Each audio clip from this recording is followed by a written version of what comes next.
Good morning mga ka-dears in Canada. So, again, ang pag-uusapan natin sa vlog or sa video na ito ay request ng isa nating subscriber. So, ayun nga, magkano nga ba ang sinasahod ng isang designer na gaya ko dito sa Canada? Designer, draftsman, or draftsperson kasi yun yung mga tawag sa field na meron tayo or sa profession na meron tayo dito sa Canada. At again, ayun nga, kung bago pa lang din kayo dito sa ating channel, huwag niyo kalimutang mag-like, subscribe at i-share itong ating video. At i-click niyo na rin yung notification bell para naman pag may bago tayong upload, ma-notify kayo ni YouTube. So, background lang sa ating profession kung paano tayo napasok sa construction industry. Bali, way back sa Pilipinas, graduate tayo ng BS Architecture sa Technological Institute of the Philippines at naging isang licensed and registered architect din tayo sa Pilipinas. Tapos nagpunta tayo ng Middle East para maging isang OFW at napasok nga tayo sa construction. So bali, ang bansa na napuntahan natin sa Middle East ay Bahrain. So doon tayo nag-work for 12 years to be exact.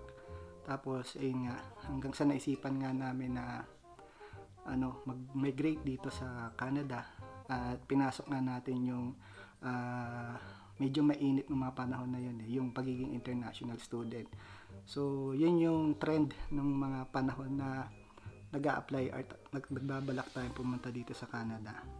So yun nga, sa Bahrain ay isa rin tayong architect sa isang retail company. Actually marami akong company na napasukan doon. Bali naka-3 company rin siguro ko bago ako mag-settle doon sa pinaka-last na company natin. At doon nga tayo nagtrabaho bilang isang retail architect.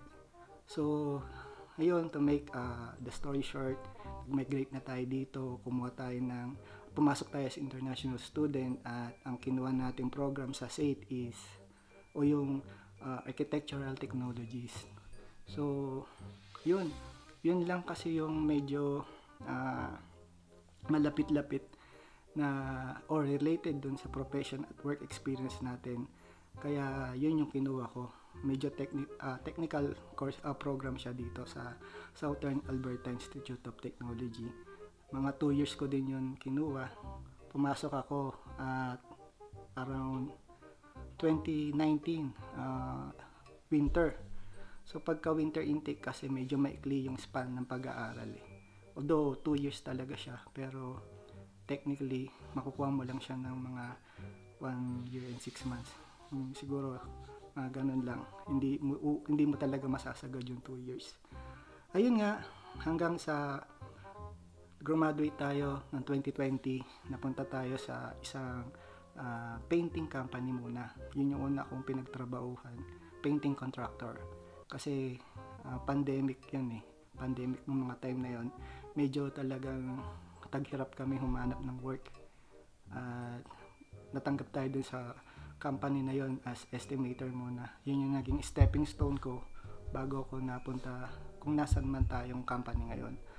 So yun nga, nag-work ako doon sa company na yon for about a year and a half.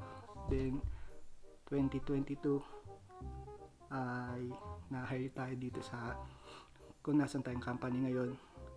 Naging estimator din ako for a while, siguro may almost a year din, hanggang sa nabigay na nga sa akin yung chance na pagiging isang designer.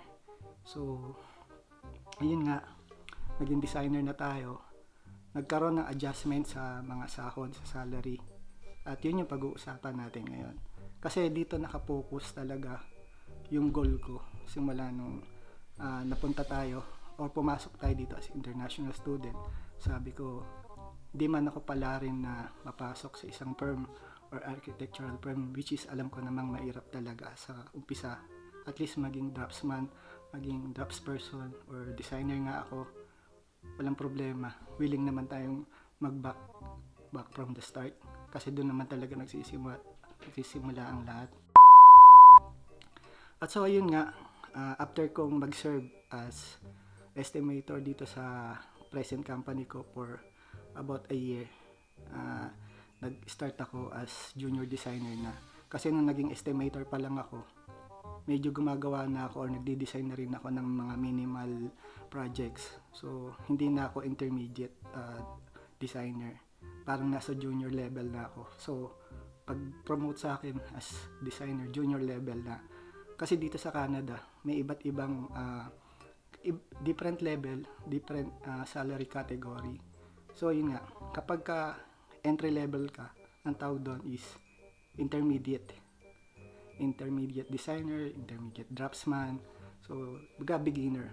Ang nag-range yung salary nila is about parang $25 to $30 per hour. Parang ganun.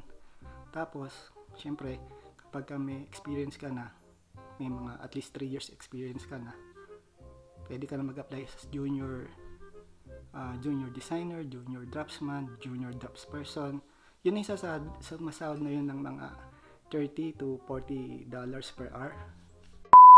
So, nandun pa lang tayo sa level na yun, yung junior level. So, yan, may idea na kayo. Yung salary range natin nasa between $30 to $40 per hour. After nun, syempre, kada taon na di-develop, na enhance yung skills mo, syempre hanggang sa ma-promote ka na as senior level. Nasa senior level position ka na, sasahod ka na ng mga around 50 to 60 to 70, depende sa company, depende sa level ng expertise mo. Dapat marami ka, siguro pag nasa senior level ka na, marami ka nang alam ng mga software, technically sound ka na alam mo na talaga ang lahat, kaya mo na mag-manage ng isang team, parang gano'n. So, ibang usapan na yung salary bracket doon na magdidepende. I-judge ka na lang na employer mo base sa talagang kakayahan mo at yung ma-contribute mo doon sa department na hahawakan mo. Ayun, tapos dito rin sa Canada, pag sinabing designer or draftsman or draftsperson, marami kasing rin yan, tag dito, industry. Yun. Kasi sa oil and gas industry, meron din silang mga designer. Ang tawag naman sa kanila is mga piping designer. Ito, yun yung malalaki talaga yung sahod. Dito kasi sa Alberta, para kaming Middle East meron kami mga langis dito. May mga natural gas. So, in demand dito yung mga piping designer. Sila yung malaki talaga sumahod dito. Umaabot yan ng mga $70 to $80 per hour. Yan, kaya paldong-paldo yan mga ganyang mga ganyang industry dito. Parang ganun din naman sa Middle East. Pagka designer ka sa mga oil and gas, malaki talaga yung mga offers sa'yo. Naalala ko kasi meron din mga offer sa akin dati na oil and gas, kaya lang hindi ko grinab yun kasi gusto ko mag-focus ako kung nasan talaga yung expertise ko, kung saan ako mag-excel, kung saan ako magde-develop ng skill ko. Na since nga na syempre pag architect ka, more on residential, commercial, malayo na masyado kasi yung oil and gas para sa akin. Though malaki talaga yung sahod at kaya naman natin kung ano yung skill na hinahanap. Pero syempre iba pa rin kung magpo-focus ka lang dun sa talagang nalalaman mo. Kaya hindi ako nagpasilo sa $80 to $90. Okay na ako okay tayo sa kung paano tayo nagsimula. Ayun. Tapos yun nga yung industry ng oil and gas, tawag sa kanila mga piping designer. Tapos sa construction naman, ito na nga kami, itong mga home builders. Yan tawag dyan, construction designer, mga draftsman, draftsperson. Isa lang yun, huwag kayo mako-confuse. Yung designer, draftsperson, draftsman, pag nakita nyo yan sa mga job posting sa Indeed, iisa lang talaga ang mga job responsibility niya, mga yan. Kaibang-kaiba siya kapag ang in-applyan mo is yung architectural technologies. Yung kung ano yung tinapos kong program dito. Medyo hindi pa ako nag-focus mag-apply sa trabaho na yon, sa position na yon, kasi yun nga, masaya naman tayo dito sa trabaho natin, dito sa company natin. So siguro in the future hindi natin masabi, pero sa ngayon okay pa naman tayo dito at maganda yung sahuran. Kaya kontento na muna ako anong meron tayo. Tapos ayun nga. So yun, oil and gas, ang tawag doon is mga piping designer. Sa construction industry, ito mga designer, draftsman, draftsperson. So yun yung yun yung dalawang industry dito na kadalasan na nag-hire ng mga designers at draftsperson, draftsman. Yan. So sa mga designer dyan or draftsman, draftsperson sa Pilipinas, pwede kayong mag-apply actually sa Indeed. Punta lang kayo sa indeed.com tapos or indeed.ca. Meron din naman sa Job Bank Canada. May mga chances kasi na kapag nag-apply ka doon, mase-select ka rin naman ng employer. Kapag talaga, actually tinitignan ng mga employer dito yung mga bagong alam mo na technology, mga software like Revit, AutoCAD naman, na yan, given na talaga yan, alam na dapat ng mga ng mga technical na gaya natin ng mga architects, engineers, draftsman sa Pilipinas. Marunong na dapat gumamit ng AutoCAD. So yung mga high level na software like, yun nga, Revit, mga STAAD, mga SolidWorks na mga software, dapat at least mayroon tayong mga solid experience sa mga ganyang software. Tapos dadagdag mo pa yung mga kagaya ng ginagamit namin ngayon sa company, may text structure. Actually lang akong ka-idea dun sa program na yun, dito na lang ako natuto. Kaya malaking bagay din.